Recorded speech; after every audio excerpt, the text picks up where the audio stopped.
you are no longer experiencing yourself as anything that is thinking or as thoughts. You experience yourself as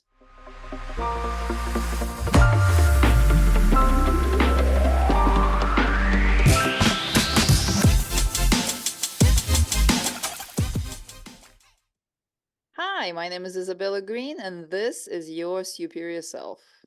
Part two. Isabella Greene, I haven't stopped getting requests for you to come back on. So thank you for taking the time. Oh, it is my pleasure for sure. And considering that during that interview, you sent me in the whole new direction for exploration, and I've had a bunch of experiences, really powerful experiences based on that, and I've learned so much just because of the questions that you asked me in that interview. So it's been an interesting co-creation without us really truly planning on that during the first interview. Sure. I mean, I have been on a mission since we spoke to having my own experience. I've had um, some instances where I have been in dream states where I have been the awareness, detached Yeah. with no body, right? Classical out of body, not yet. However, I am determined. I'm Isabella Greene determined to have it.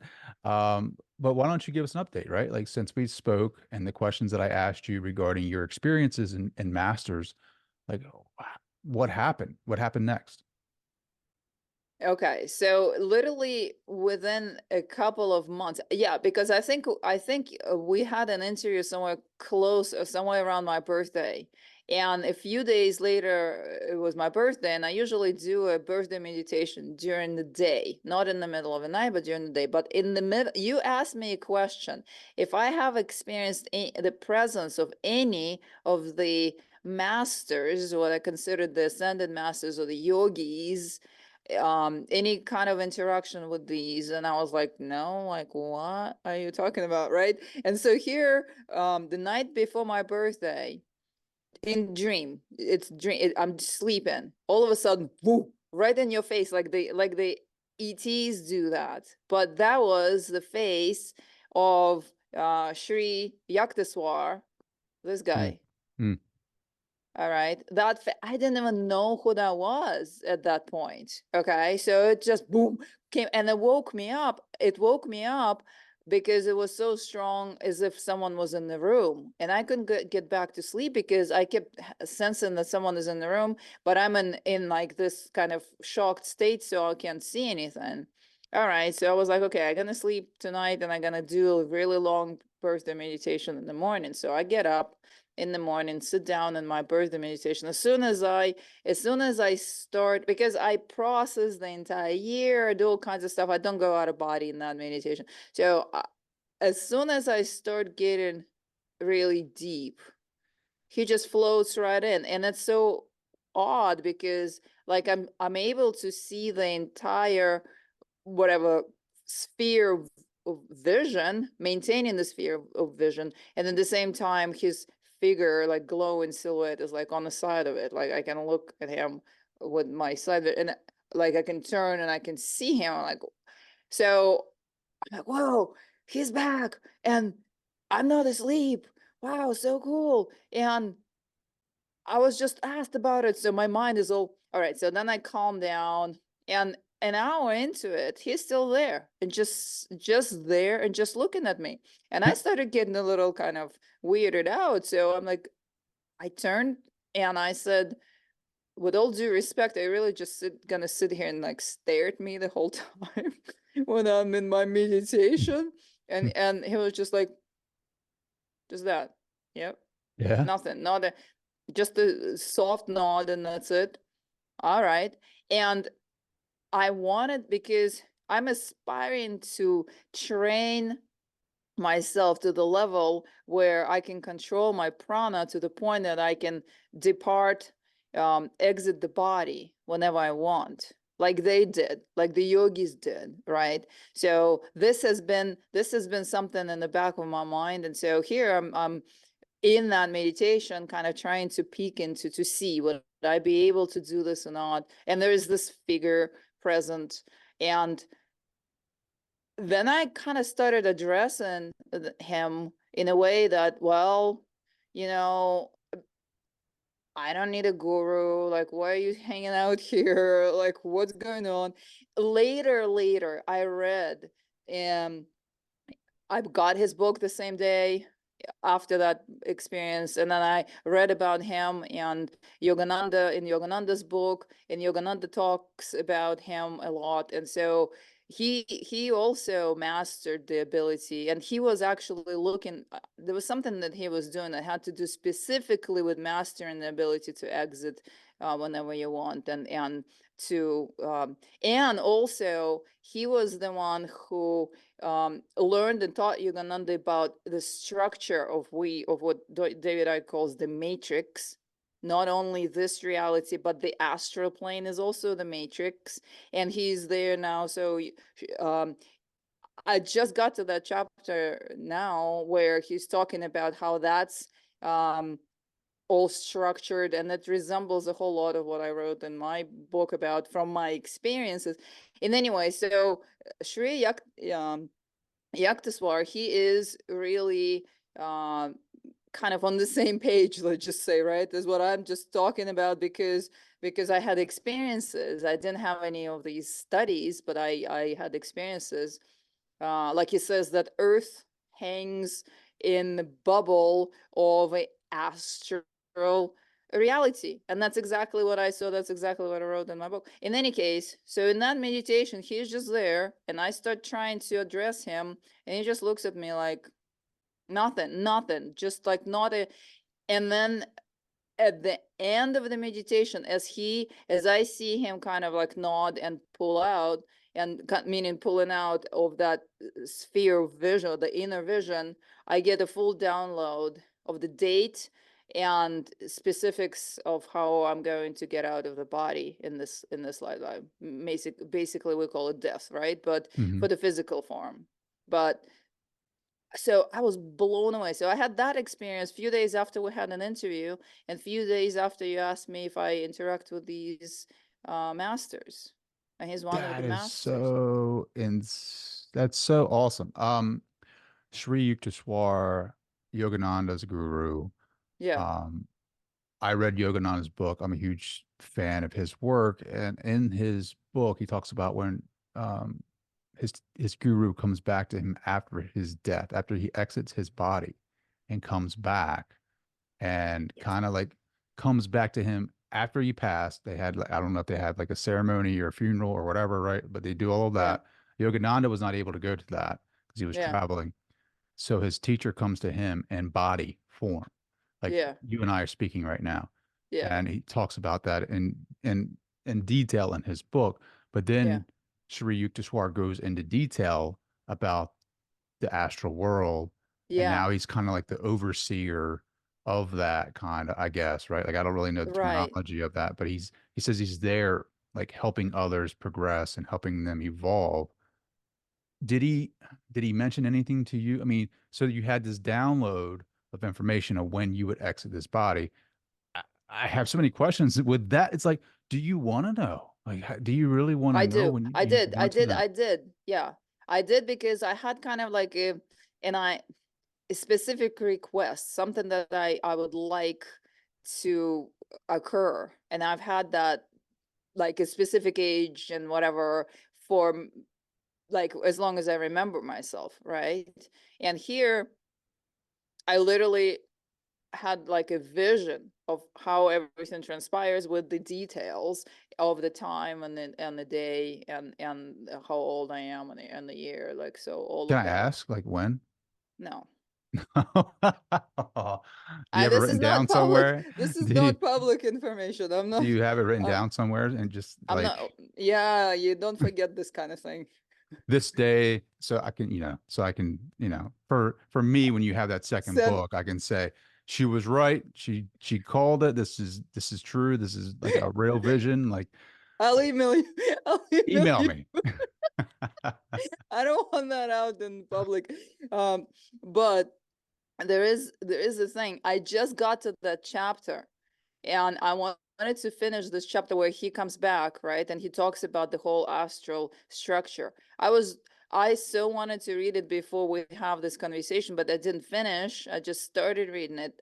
And everything that I read so far is a confirmation of what I've seen, because I describe the structure, the bubble, and the smaller bubbles within that structure. That's the structure of the reincarnation cycle and other planets involved. And that's all that he's saying there, what he's describing. And that you can't get out really until you go through all these layers. That's what he says. And I say that you just kind of get pulled from one to the next and recycled.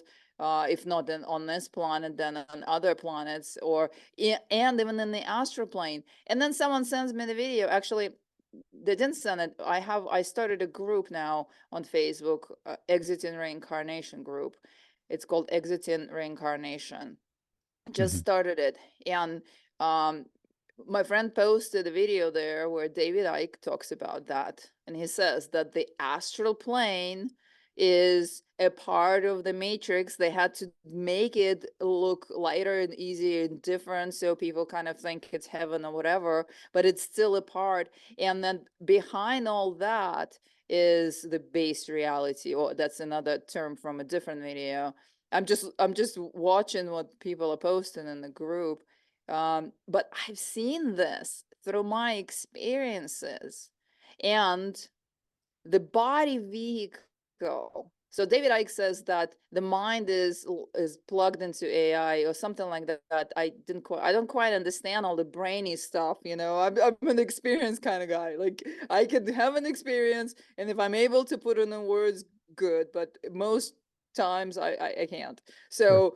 So um, I observed that when I had the experience that Yogananda calls the breathless state, that happened in December. All right, I'll tell you about that in a minute.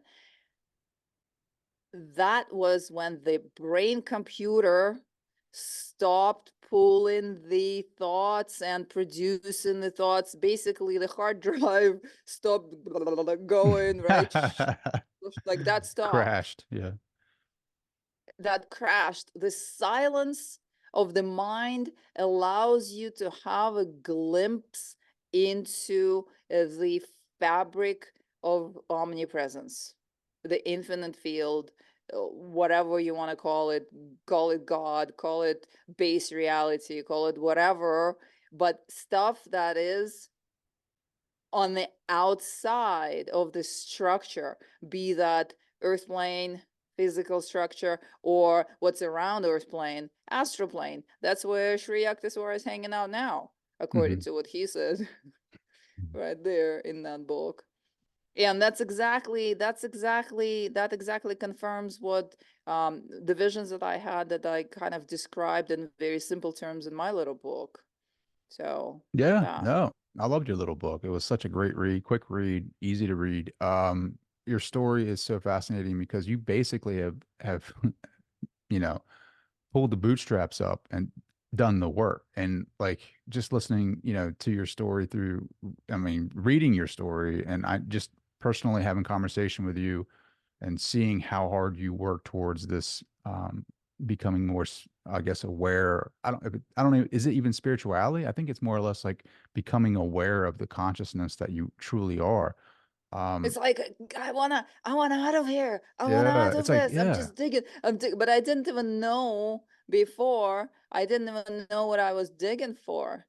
Mm, But now I know, thanks to you, when you asked me about Babaji and you asked me about Kriya Yoga, and that led me to reading Yogananda's book and finding out about all this stuff that I now link, all it's all linked, it's all in these teachings, but I had no idea. I was just doing my thing because I had a glimpse of that, and I wanted to get into that term base reality just came into my head. I heard that yesterday in the video, like I said. And that's the field of omnipresence. the Sure. field of omnipresence, that quantum field. And um, it never stops, because even samadhi, the state of samadhi has different levels. And of course, I got the little book, the Yoga Sutras of Patanjali's Yoga Sutras, and he describes different levels of samadhi. That book is only 10 pages long, but it just covers the entire thing. And it covers the function of the mind throughout your progression in this journey. And so he said, the certain level of samadhi, this settled state, is still accompanied by mental activity. And that's what I had before. First the gross level, and then the subtle level, and then the feeling of bliss, and finally the sense of pure I amness. So And that's the you got a small experience of that. what used to happen was that even when I was out of body, like getting on the way there, and so the mind was always kind of somewhere there, right? Mhm. And people were asking me, how come you return into the body? And I never could answer that. I thought that was just okay, I'm just returning. But I noticed when I had the Nirvikalpa Samadhi in December, I noticed how much the function of the brain and all of the uh, stuff that we call the mind, that brain collects and keeps like bringing to you thoughts, right? Yours and others, and from elsewhere and stuff. How much that has to do with us being hooked in the body, or being like locked in the body. Okay. So let me ask you this, right? So having that experience and then experiencing this, I guess the mind and then how it is, how that kind of pulls us back into the body. Like, what is our true nature then, right? Like, is it, do we still have, when we're out into these, I guess, different states of reality, do we still have the mind that I feel like right now when I'm having a conversation with you? Is it something totally different? You know what I mean? No, no, you literally, you're no longer experiencing yourself as anything that is thinking or as thoughts. You experience yourself as, how do I put it, just beingness. Hmm. There is absolute silence behind all that. And I can tell you my experience with the Nirvikalpa Samadhi, it was really out there. So I did the breath work, the cobra breath, and I didn't launch. And I was like, okay, so I'm just gonna meditate. So I'm sitting, and I'm getting deeper and deeper, and I'm kind of processing stuff. And all of a sudden, I started getting that feeling of that really intense calmness and deep, deep, deep peace. Like everything just started getting quieter and quieter and quieter and quieter. And then I observed. So the last two thoughts I had before I completely was completely gone, I observed that my breath stopped, and the thought was, I'm not breathing. Kind of like, huh. And the next thing, because usually in samadhi state there is still a very, very gentle, very tiny breath and very tiny heartbeat. Here the heartbeat stopped too, and that was the last thought. I was like, wow, the heartbeat stopped, and that's it. And I was I was gone, and I experienced the state that Yogananda Cole talks about, the bliss and stuff. I experienced the sense of love and the bliss and the peace and everything at the same time, except myself. Is that our true state? Yeah. Yeah, as far as the true state is the state, well, it's very hard to put in words. We have Tao Te Ching, right? He talks about it. 80 something verses, and it's all about what that true state is. But you can If you could really, name it, it is not the Tao or something like that, right? Like, right, exactly. There you go. Yeah, uh, yeah, yeah. Yeah, if you can describe it. So it's the 80 lines of complete. confusion.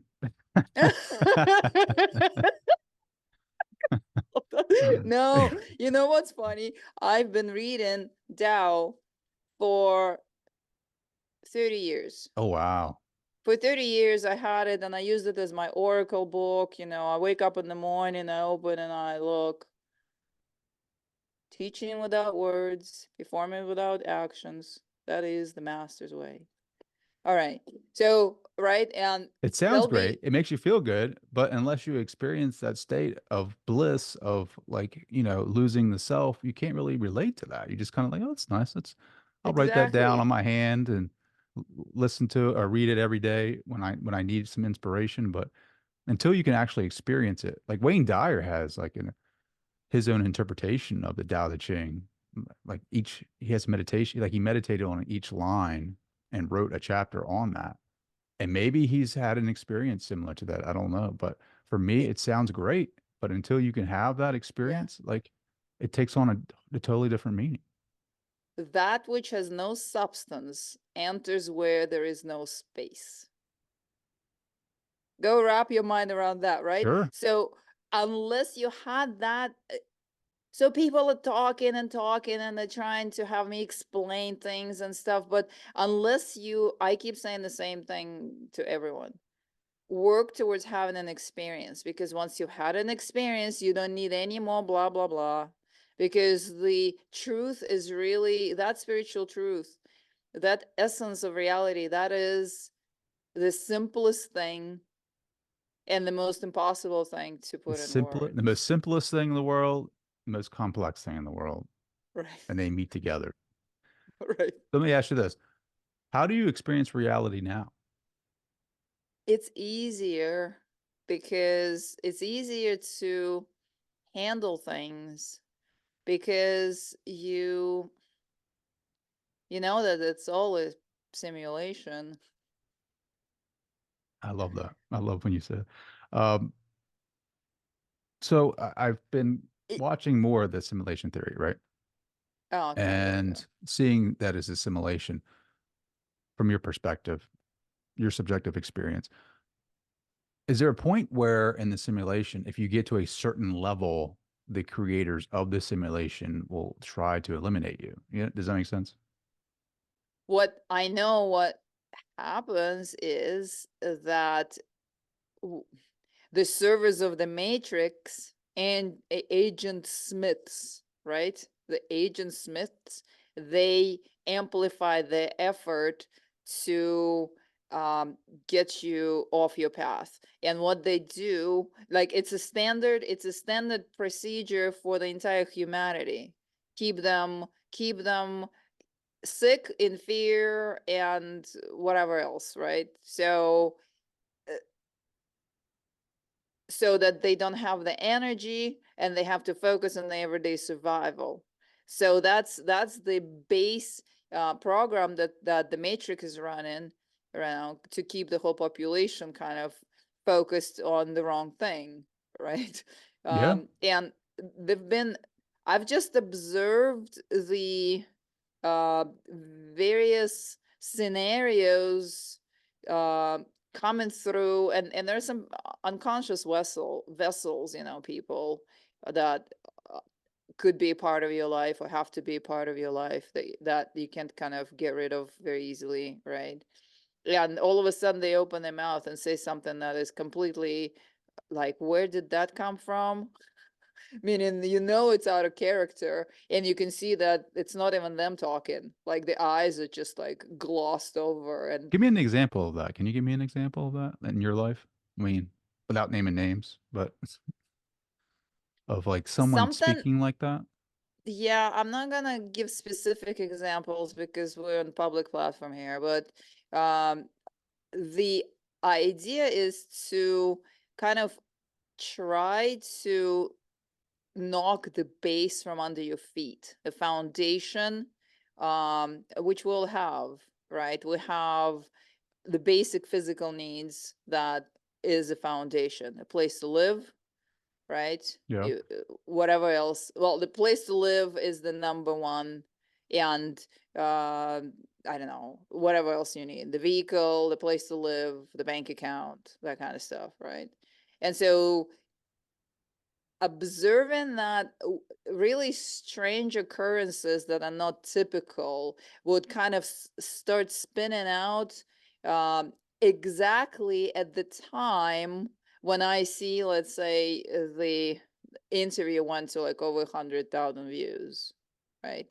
And all of a sudden there's something that starts like boop, boop, boop, boop, boop, boop, showing up. But the practices actually help to be an observer in these situations and to not get worked up, not get emotionally involved, and just be able to kind of, oh, okay, so I have trolls as Agent Smiths, let's just say. Mhm. Because the information just spiked up, the attention to it just spiked up, the amount of people talking and paying attention to that and questioning things that I triggered just reached a certain number. And all of a sudden there are like little attempts to cool that down. So I don't know if they will take me out or not. If they do, thank you very much, you know. I don't really care about that. I know that I have I'll be able to hop out sooner if they do. If they physically do, right? I'd be able to hop out sooner. Sure. Um So let me ask you this. So if you, when you do go, when you have, you've had this download and you have this yeah. information of when you go, like, so what happens next? Like, will you, like, from now to then, will you progress or become more aware as consciousness to the point where you can leave or leave the matrix? That's the idea. That's the idea behind the whole thing.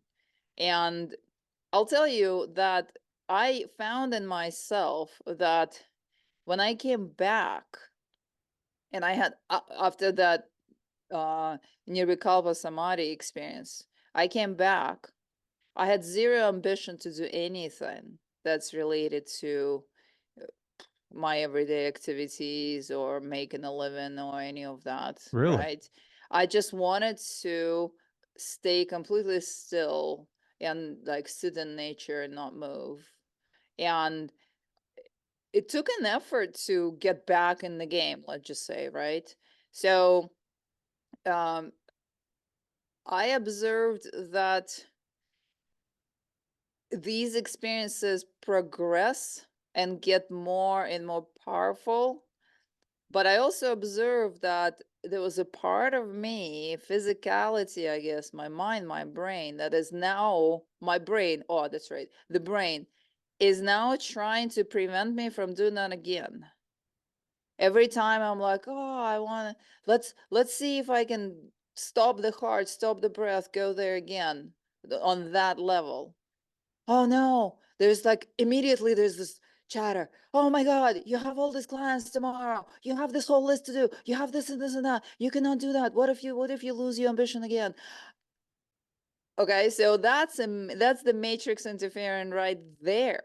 Because deep down here, me as myself, I don't care about that part, right? Sure. But just hearing these thoughts, and I'm like, whoa, you know what? That's what David Icke said, I heard yesterday, that he says that just kind of, you are how you have an antenna right here, you know, and it's receiving whatever is being directed your way from the matrix. And the matrix is set up that it's going to send all kinds of thoughts, so to keep you Sure. within itself. But You know the what it idea reminds is, me of? yeah, Sorry, I don't mean to cut you off. sure, It reminds me of Plato's allegory of the cave, right. where he the prisoner in the cave discovers that there is puppet masters, right? And he leaves the simulation, or he leaves the show, goes out into the real world, discovers sunshine and the reality, true reality, and loves it, right? And tries to come back into the cave and tell the rest of the prisoners. and they try to kill him. They're like, no, Yeah, for sure. this is you are totally wrong. This is our reality. I want to sit here and watch the puppets, you know? And so it's funny how you have this experience and then start talking about it and then receive a lot of negativity or resistance towards that. It's kind of like similar, I guess. Not, yeah, not from the people listening, I mean, but from kind of unexpected sources, like like I said, people who are in your life who hold a part of something that holds the foundation of your physical experience in the matrix. So like These it could like, be somebody very family member or something like that, right? yeah, Like trying to pull the foundation from under your feet. so do are we automatically programmed with fear like in the body like over over our evolution because of Yeah. the nature of the body and having to survive over all of our years here on planet Earth, like are we automatically programmed with fear? And how do you get rid of that to experience these states? Yeah, we are deliberately programmed with fear. Deliberately programmed with fear from the very beginning of this whole structure, or this whole system, the whole existence of the system. Because otherwise, when any beings or people, human beings, have no fear, then they're impossible to control. It's impossible to control them, right? So Mhm. fear is a requirement, and you know that. I mean, if we look at the events happening every 1 year after the next, it's constancy, a constant more fear, more fear, more. Oh, they calm down. Let's pile more fear right here. There's a fear of this now. You have to be afraid of that now. Yeah, we program constantly. I heard in the channeling recently from the ninth dimensional Pleiadian collective. That was Wendy Kennedy channeling. She said humanity has been programmed and manipulated for 40,000 years. 40,000 years. I don't know. Is that the how long this whole system has been in place, or has it been in place longer? 40,000 years, pretty long time, Sure. you know, Yeah. regardless. So for me personally, um, I observe how that plays out in the body. I can be calm as a Hindu cow, and then I just notice that the body would just like kind of cringe right here, right? And very often I would wake up and in the morning and I would notice that the body is cringing. What? So I sit with it. I sit with it and I look at it and I'm like, what are you cringing about? Because the physical, that form, the body vehicle, it's got the mind of its own, it's got the record of its own, and it's the part that is the most susceptible to carrying the record of the trauma and to carrying the record of the conditioning overall. It's all recorded in your chemistry and in our DNA and in whatever. And so the body too, if the body, we can be conscious here, but the physical body just is responding to um, frequencies that are being emanated all around. So I pay attention to the body and I sit with it, you know. So I kind of treat the body as a extra self. So here's me, and then there's the body, and I coach or I talk and I comfort the body, and I kind of I carry the body out of that state till the body stops cringing. I'm like, all right, you okay now? What are we talking about? Yeah.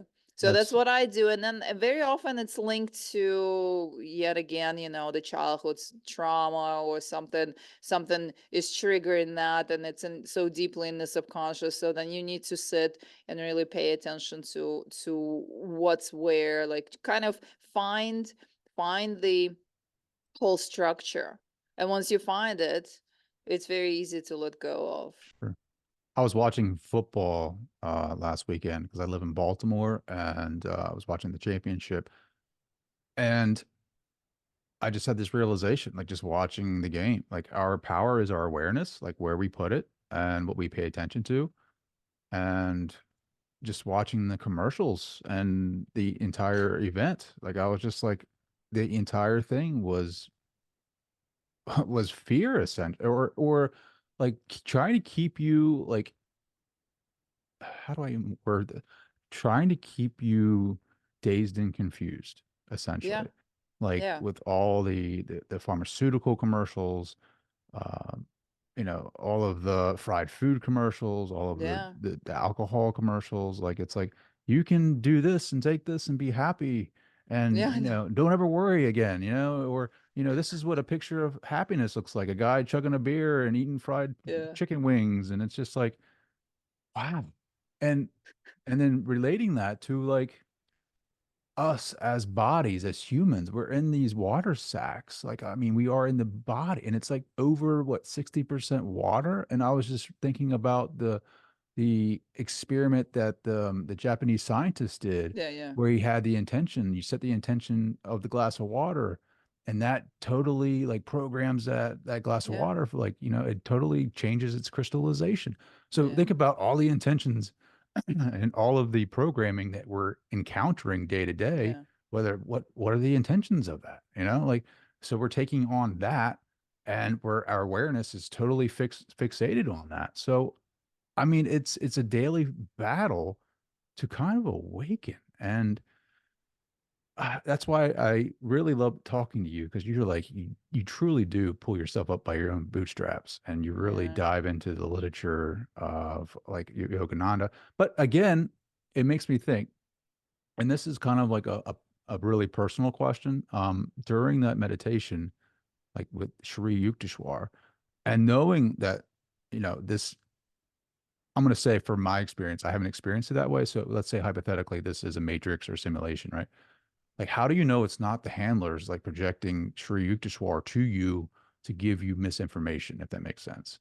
I don't know that at all, but the whole thing is that he didn't give any information. That's true. He was just staring at you. He did not give any information. He was just watching me.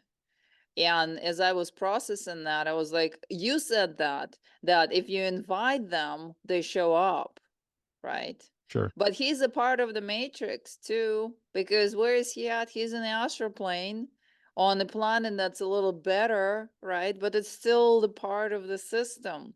Mm, So he did not graduate fully, meaning he did not go back to into the base reality, into the omnipresence field. Although here he was tapping into it and experiencing it, but once he came out, he says he's in the astral dimension where all souls go from earth go to or have to go to. So he had that belief that he has to go there, and he went there. That's where he's at. Even though if he's in a better reality, but he's still in within the structure of the matrix, which encompasses the astral plane and encompasses the earth plane and every planet that's involved and that's on that same frequency, the same dimension as um what the matrix encompasses. sure. So And he was a that's, yogi master. So yeah, we have a lot of work to do. you know. Well, I mean, you're headed there. I mean, you've controlled your breath. You got into the breathless state. You damn near stopped your heart, if you didn't already. I mean, there No, are. I did. The heartbeat stopped and the breath stopped, and that was the last thing I noticed. Did you have a So choice of coming back? yeah, here's the thing.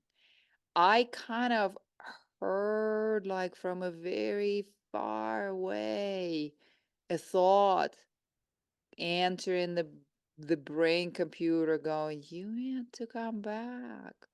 Time to start your day.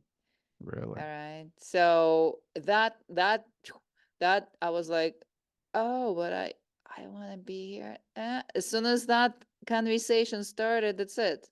You are under this, you're under the control of the body. That's it, right back. When I Right. came back, I observed how restarted myself, my body breathing again. I was like, breathe. And then I took a few deep breaths and I was like, oh, where's my heart? Started the heart again. And so that was kind of a control function too. But the thing is that I've been having resistance, although like there's a part of me that I want to have that experience again. But there is a resistance there. Like I said, there's my mind, or the mind that my brain computer is receiving and processing into me, saying, yeah, maybe not today, maybe not today, not today, not today. Don't do that again. That was Don't do that freaky. again. That was Yeah. that was freaky. Your heart didn't work. Your breath didn't work. That was freaky. So I'm working with that. I need to get to the level where I am not susceptible. I'm not where I don't have any response to these kind of narration, even if I hear it. Hmm. Hmm. So was anyone there with you in case like you just completely left? No, just No, you hanging out. yeah. Yeah. It's the Um, best though. That's the best, because that's the best part of it, because then no one freaks out. I had an out of body experience a few years ago. My boyfriend was around. He was shaking me like, ah, what happened? Where did you go? Like, dude, what's wrong with you? I was like going through like the uh, portal of the sun. Why are you shaking me? what'd the body Because you feel want like you when you want came back? breathing. Yeah. Hmm?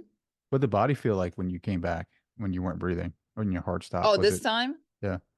Yeah. Well, it felt foreign.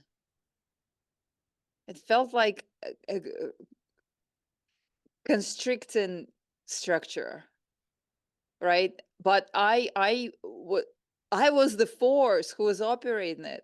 Usually you just move, right? You just move, you just breathe. Right here I was like, come on, move. Move. Okay. All right, moving. All right. Come on, breathe. All right, breathing. The heart. Ah, where's my heart? Heart is on. That's it. So it was a very interesting experience, because it appeared that I was the force that was operating my body, and that I haven't had before either. Hmm.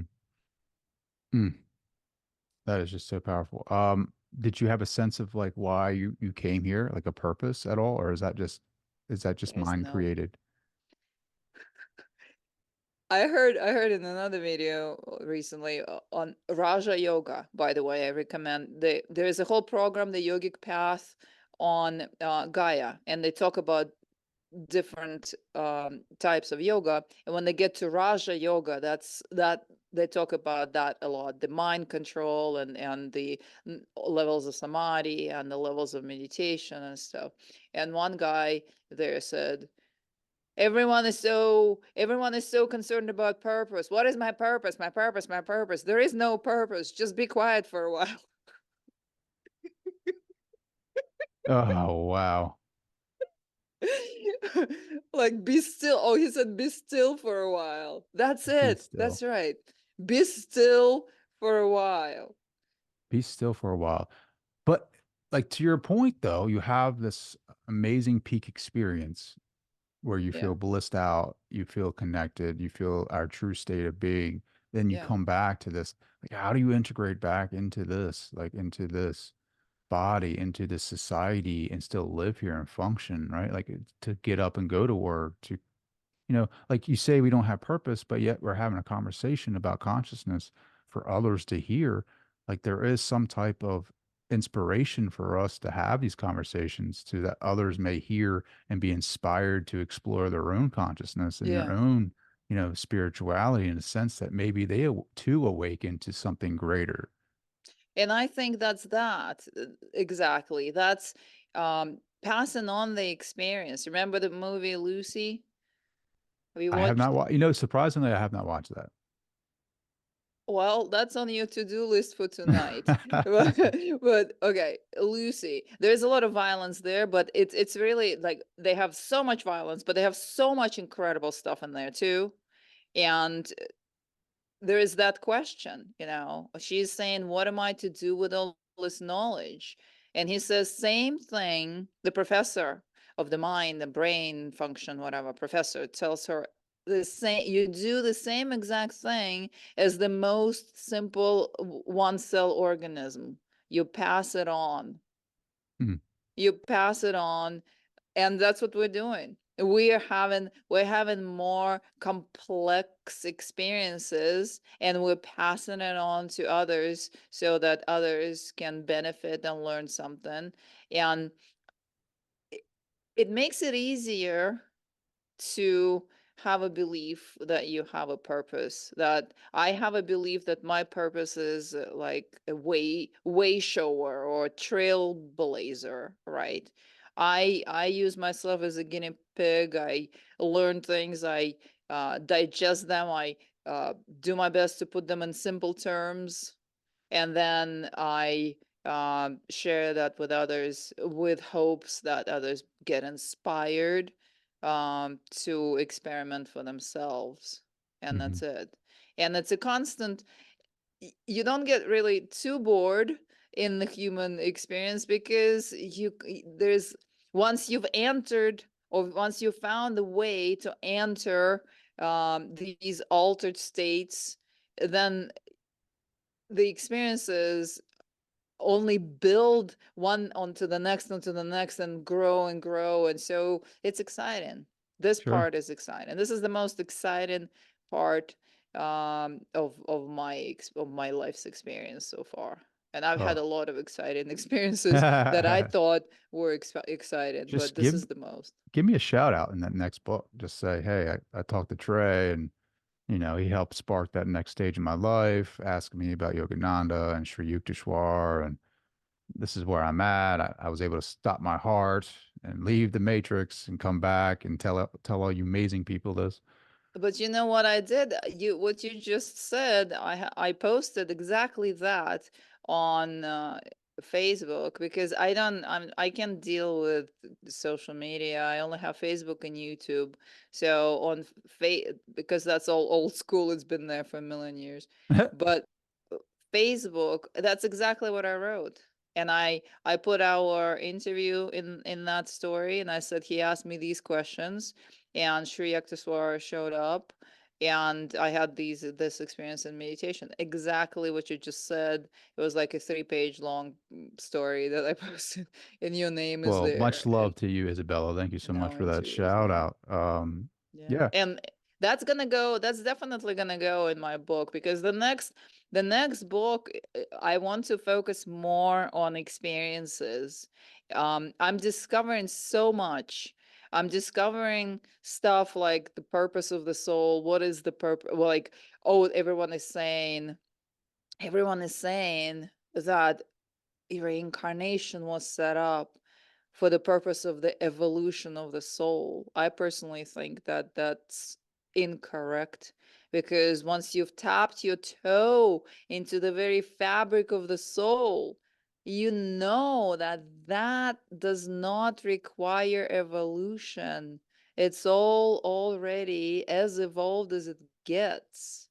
And well, okay, but if you want to get into the evolution of consciousness, because like meaning evolving in your behavior, that gets recorded in your DNA, passed on to your children, blah blah blah, and also through the reincarnation cycle, what we call karma. So one thing links, okay, consciousness, maybe the mind, the behavioral patterns is what maybe we are evolving here, at best. But so there are many different uh, um kind of aha moments that I'm having, and I'm writing them down. Okay, that's gonna be a chapter, that's gonna be a chapter, but not this year. This year I'm booked all the way till December already, today's the last day of 2024. January. I know. And so there's no time for writing. I'm just taking notes, but a lot of learning, a lot of awareness is coming in, a lot of aha moments and experiences also. So I aspire to overcome these little resistances of the matrix that I use in my brain to kind of not to give me doubts of wanting to stop my heart, stop my breath, and get out again, you know. But Let me I'm ask you doing this. it. Yeah, and I love everything you're saying, and it really makes me curious to hear your definition of this. Like, what is freedom for you? Like, what is the how do you define freedom? That evolved throughout my entire life. One phase of life to the next phase of life that evolved. But at this point, freedom is to be independent from the changes and the fluctuations of the system and also the body, to be free and independent of the functions, systems, or fluctuations of the body and the system around us. Hmm. That would be the ultimate freedom. Pretty much to be able to hop in and hop out at will as At I will. prefer it. Yeah. And there's one incredible, oh, check it out. So I open that. And the supreme freedom is that complete liberation from the world of change that comes of knowing the unbounded self. Unbounded self is that state, or that, yeah, it is the state of base reality, if you wish. Sure. I recently came across a guy named Don Estes. I don't know much about his work. I just recently saw him in a documentary called Code 12, uh, made by shout out to Hathor Productions. Mm. And he said a quote, and I'm really intrigued to hear your thoughts on this, right? He says, and I'll say it slowly so you can digest it. The universe is not based on laws, but liberty. The laws of the universe are to control the actions of the unconscious. Spot on. What does that Spot on. what does that mean, right? Like, is someone hearing that right now and is questioning, am I unconscious? Like, what does that mean for them? I don't know what it means for them, but I also yesterday heard that physics, the laws of physics are to keep the matrix together, and the time space continuum is to keep the matrix together. And basically, it seems like anywhere where there's a structure that requires a certain type of behavior for survival, um, that's the limitation of the ultimate freedom. Because the ultimate freedom is the state of complete beingness, like I said earlier, just the state of being that is not limited, nor required, nor controlled, nor expected in any certain way, shape, or form to present itself. Hmm. So, I love that. Are there signs here or like artifacts or um signs that can help us point the way, right? Like, I mean, obviously listening to this podcast right now could pretty much awaken a ton of people, but like, are there like I always I'm very curious about like, the ancient pyramids and or artifacts like, the Art of the Covenant, the Staff of Ra, like that are here to like maybe is there a mechanism that controls some type of power to kind of and you know what I mean, stop the matrix. I don't know. I sometimes yeah, I but go I go the question that arises, are those technologies of just of the beings that are just in a different level of the matrix that were left behind here on this planet, and so they are a little more evolved in a way that they have their abilities intact and they can come and go and stuff? Are they part of the same overall astral physical versus astral, astral versus physical structure that we call the matrix. I don't know. But the artifacts that especially the technology devices like the Ark of the Covenant you said, they definitely produce the type of vibration that influences density, that influences density within the human experience, and that so that gives some sort of service. But again, we don't know if they came from the beings who were part of the different level of the same system. So whether that's it's a step up for humanity, but does that carry the ultimate answer into the ultimate freedom? I don't know. Sure. For anyone who has not experienced the Tao or the field of omnipresence or the base reality or all these words that we use to describe that state, it might sound a little odd that the ultimate freedom is nothingness, right? But once you have experienced what it is firsthand, all these questions are going to go away. All these questions, all these doubts, all these, well, why? But why? Why is that the freedom? All of that is just going to vanish because you just need to experience it one time. One time is enough to just know all these answers within yourself. So You I wish that you continue the practices, continue with the pulling yourself now by the bootstraps to get there. And maybe next time we talk, we can give each other the virtual high five, like, yeah, you got it, you know now. well, it takes me, to this is like, you saying that you have like, do you have any more questions? Are all your questions answered at this point? Oh, questions come every day. Questions come from interacting with people because they have their own questions, or they share something that someone else is thinking about the same subject. And somehow, like, I look at it, and if I look at it in my meditation, then I would get a different perspective, or a confirmation of that perspective. So it's a constant process. So definitely, yeah. What main question do you still have?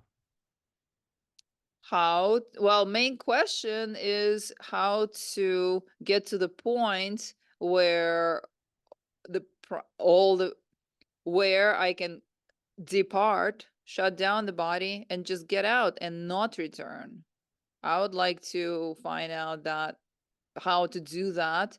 And if I decide to return. If I decide to not to return, then no. That's the question. That, although I think that I know the way, and I think I'm treading that way, I'm moving in that direction, but there's this little voice like, are you sure? Is that for sure? Is that guaranteed? Are you sure you're doing it right? Well, hey, brain, we're going to find out. So just Yeah. keep going. Just keep going. Well, what's your boyfriend say about that, right? Like, do you tell him that? Like, I'm trying to get out of here, dude. Like, I'm just telling you. Like, one No, but I day. told my landlord, I said, if I succeed, I'll send you a letter. I'll send you a letter before I actually perform this,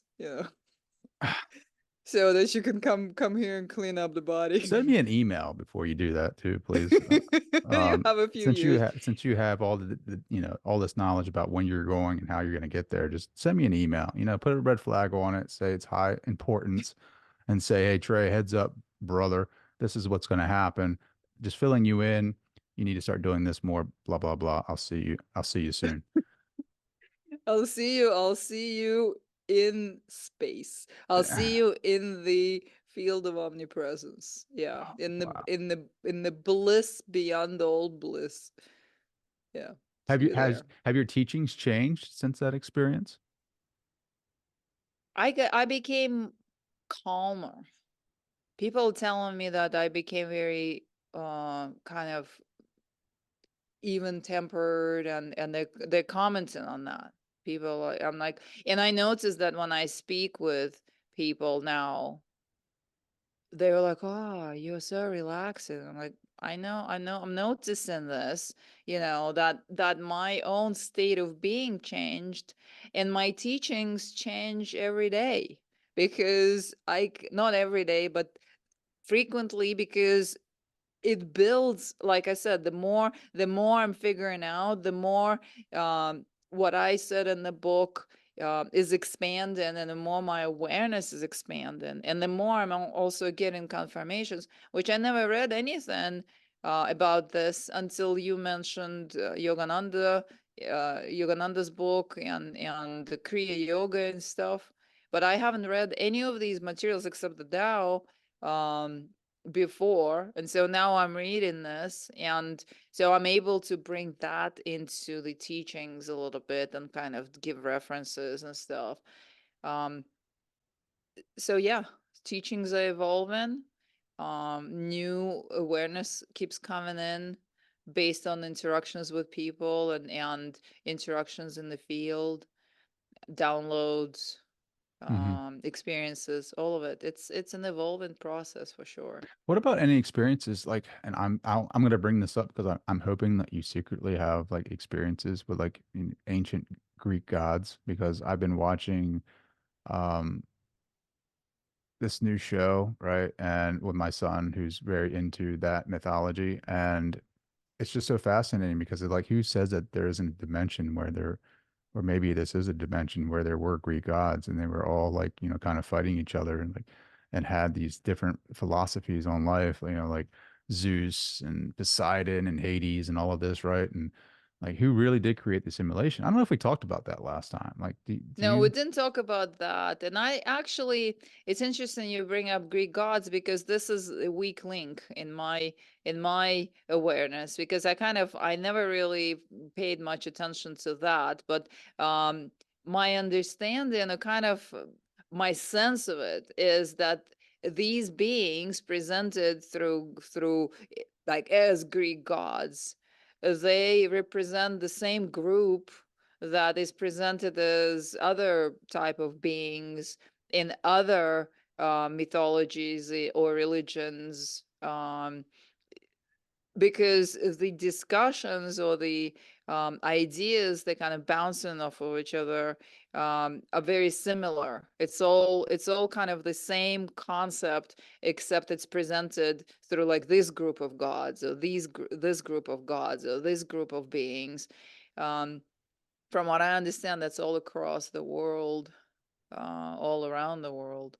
I Sure. haven't had experiences with Greek gods, but I had an experience with the being that I- is of the same kind as what Anubis is, as the Egyptian god.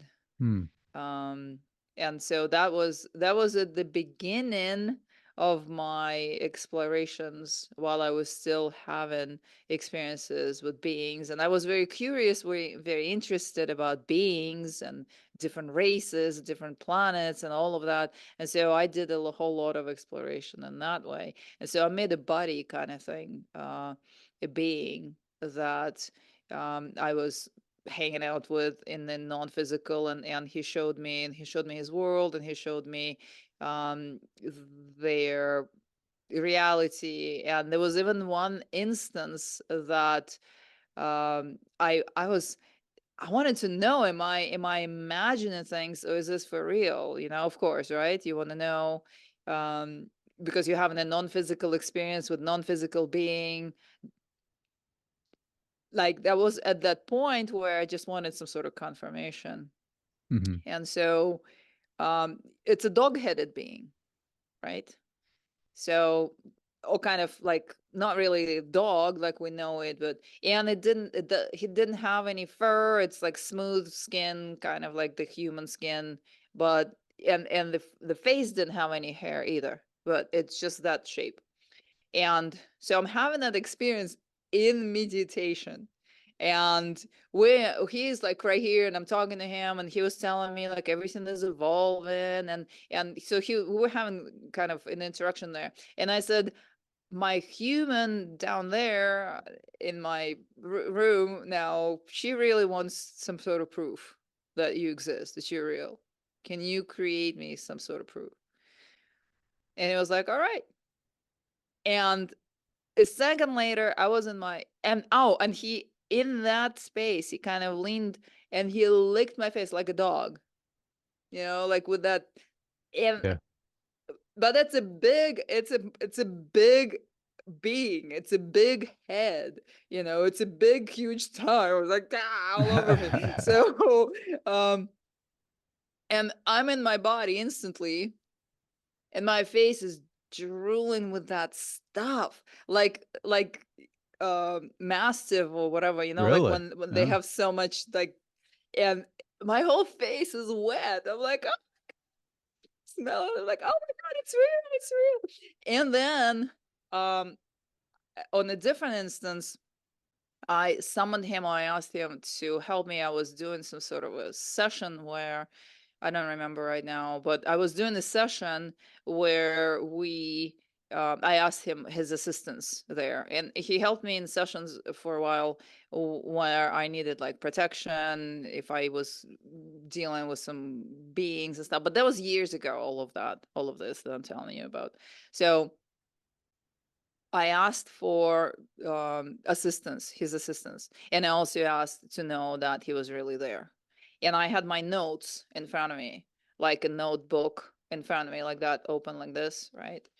And we did the whole mission or whatever session, and after he was gone and the session was over, I looked, and on the white page of in my notebook, there was like this black hair, but not because he doesn't have a lot of hair, but he has like some hair around the ears, right here, like the whiskers, this kind of stuff.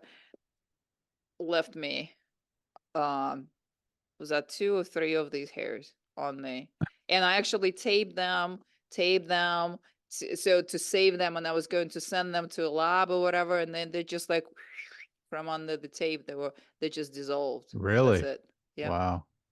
Wow. That's ooh. I remember talking to people about that, and they were like, "You need to send it to the lab to like get analyzed and this and Hmm. that." And right as I started kind of researching, well, what do I do with this? Where do I send it? I want to know. And then I looked, and there's just a piece of tape, and that dissolved. Like, okay, he That's yeah. It didn't want you to find out, right? I didn't wonder what it want would. to be Yeah. analyzed and stuff. I wonder what it would say. That's so fascinating. So moving forward now, I don't know if we talked about this last time, like you're calling on Anubis to help you out and give you signs. Can we Not reach out Anubis, the similar, the being of the same race as what we know beings as of the Anubis. same, okay.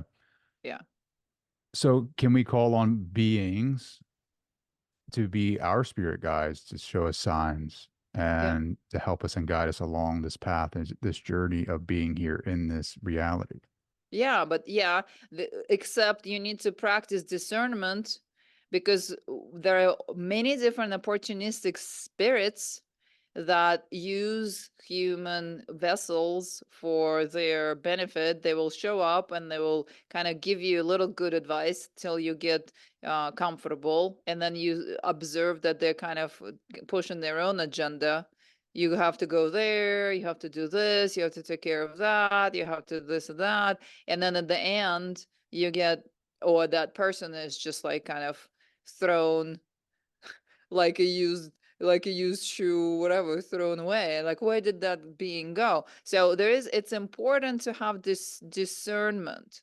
I got to know this being, and he took me to his world, and I actually like spirit traveled into that world, and there was an interaction there before and conversations, and kind of getting to know the whole thing before I started calling him for assistance.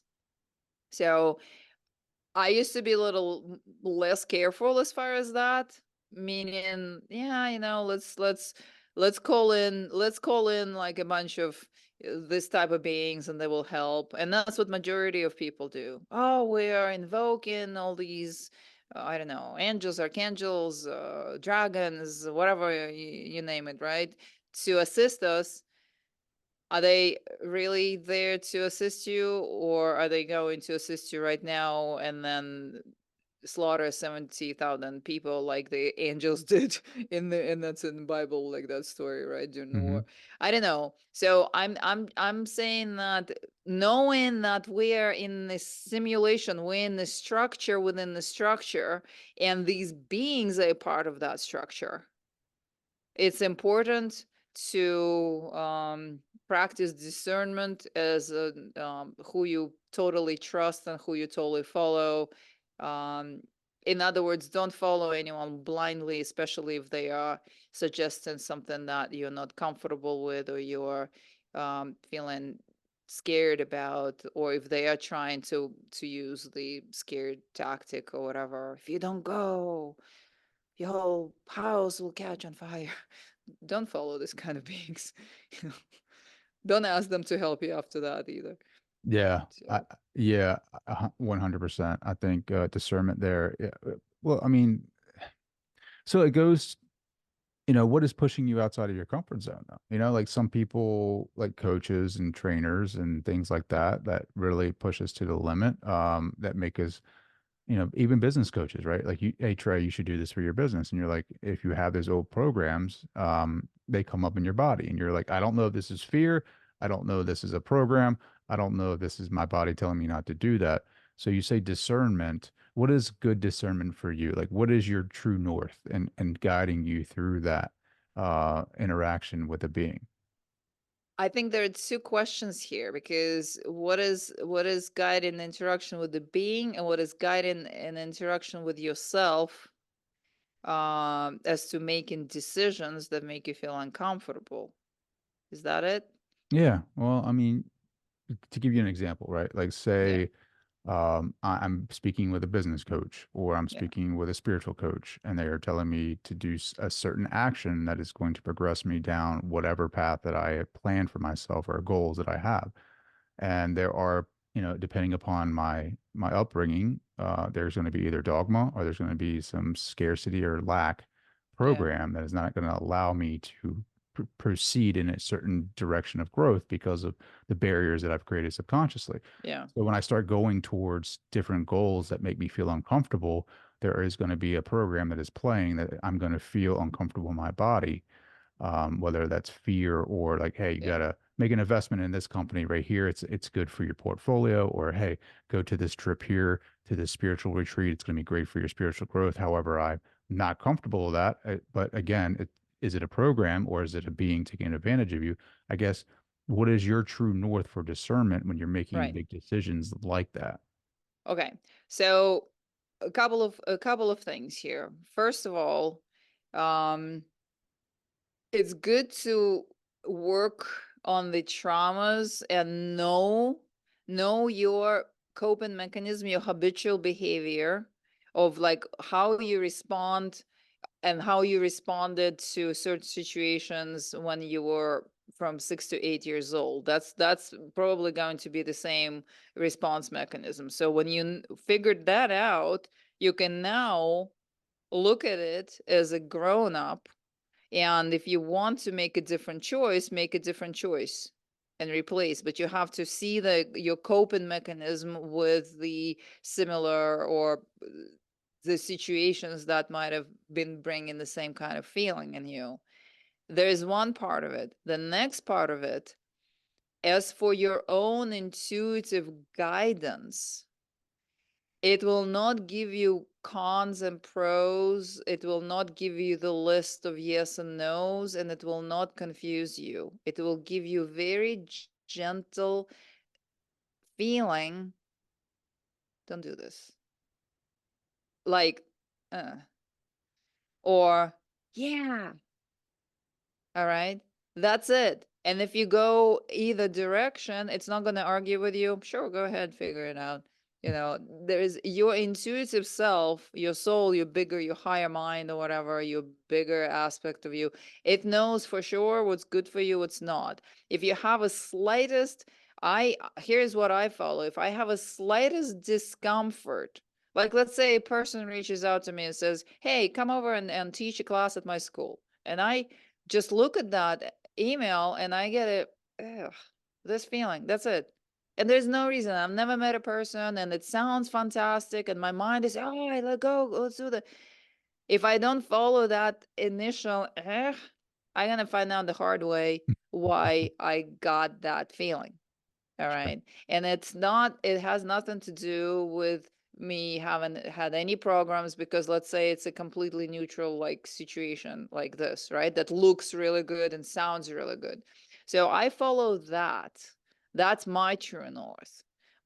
But that said, I've processed a lot of my inner traumas. I've processed a lot of childhood conditioning, and I'm aware what it feels like when I am being triggered and when that is coming up was something from the past, because the body produces the similar kind of feeling, the similar kind of sensation. So I'm aware, oh, okay, I'm responding not to this situation, but to that trauma when I was a kid.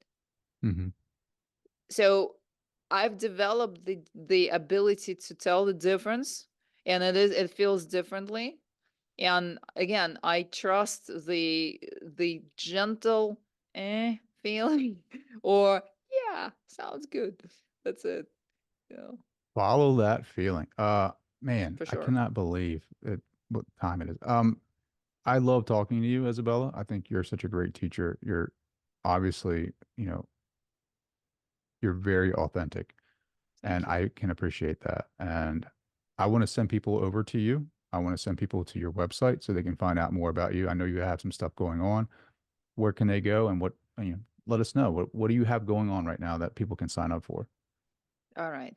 So my website is isabellagreene.com. That's right there. And I have a couple of workshops coming up as a part of the bigger events in March. I'm at Sedona Ascension Retreat. I with the workshop Exiting Reincarnation. That's at the beginning of March. March 9th is my workshop. And if they use the code exiting reincarnation, then they get 10% off. I'm a week later after that, at Sedona Yoga Festival, that's March 14th through 17th. One of these days, I don't know exactly which one, I'm teaching a workshop there, samadhi, breath, reincarnation. So we're going to look at these experiences. We're going to look at the yogic perspective. We're going to look at the breath work practices and how it all ties into reincarnation again, not the reincarnation. And if they use the code GREENE, like my last name, GRENE 10, GREENE 10, then they get 10% off. I have an early bird special running right now for the little retreat. It's a mini retreat. I am offering that on May 26th, and that is going to have beautiful sound. I'm bringing the sound healer and the powerful musician with me. She's a sound artist. She will create the gong bath that takes you straight into the sense of the cosmos. And we're going to guide the meditation that I call return into source. But it's not really we are source, but just to kind of like float into that space. So that is on May 26th, and the early bird special expires on February 15th. Right now on my website, isabellagreene.com. And then on February 27th, I have a free Q&A webinar uh, with Kara Goodwin. And I should put that on my website. That'd probably be helpful. Yeah, that will be helpful. Um, that is just to answer people's questions, because in all of the interviews and all of the webinars I do, we never get to cover all the questions people have. And I will put that on my website like Sure, because tomorrow. that's great because I know that I'm going to re-listen to this and I'll have 1,000 questions that I didn't, forgot to ask. And some people, it's great for them to be able to interact with you because in the comments there's always questions about your work and what about this scenario or what about that. So it's cool that Yeah. they're able to do that, have a Q&A, and interact with you on a personal level. Thank you. Isabella, part two was nothing short of fantastic. I can't thank you enough for taking the time out of your busy, busy, busy schedule since you're booked out to December to come on and have this discussion about consciousness raising and giving us some insight on where you have been since our last episode. So, 6 months from now, I'm gonna hope that we can plan another event, you and I, and do this again. All right, it would be wonderful. And I will email you the date of when to send the flowers for my for my final Yeah, definitely departure. some of the date so we can get an interview set up before that. All right. Uh, Trey, it's Isabella, a that's awesome. pleasure. Thank you so much. You have your questions are always very inspiring and very provoking. And you literally opened a whole new chapter in my life, in my exploration. So I'm grateful for your presence. Thank you so much.